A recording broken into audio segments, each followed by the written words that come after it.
شروع اللہ کے نام جو بڑا مہربان نہایت رحم والا ہے۔ ایک شخص اپنی بیوی کو والدہ ماجدہ کہتا تھا۔ اس کے دوست اسے منع کرتے، مگر وہ خوشی سے والدہ ماجدہ کہتا اور دوست اور لوگوں کی باتوں کی پرواہ نہ کرتا۔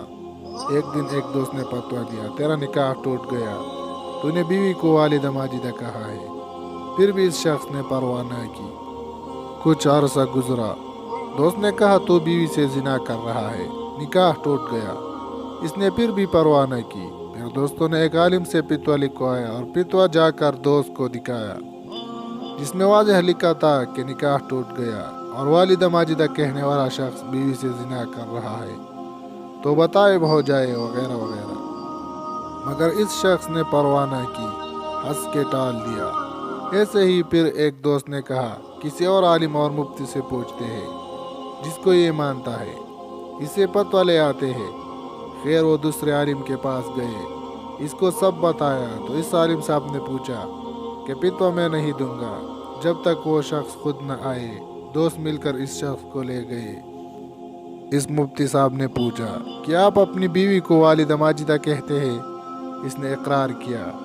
پھر پوچھا گیا کب سے کہتے ہیں؟ کہنے لگے 3 سال سے۔ پھر مفتی صاحب نے پوچھا شادی کو کتنا عرصہ ہو گیا؟ کہتے ہیں 7 سال ہو گئے۔ پھر مفتی صاحب نے پوچھا بچے کتنے ہیں؟ کہا 3۔ بیٹے ہیں یا بیٹیاں؟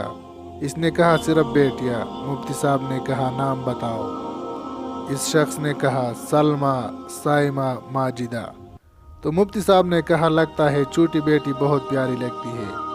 تو اس شخص نے کہا جی بالکل، چھوٹی بیٹی زیادہ لاڈلی ہے، اس لیے بیوی کو والدہ ماجدہ کہہ کر پکارتا ہوں۔ پھر مفتی صاحب نے اس شخص کے دوستوں سے کہا کہ تم لوگ بھی غلط، تمہارا مفتی بھی غلط، تمہاری سوچ بھی غلط، تمہارا گمان بھی غلط۔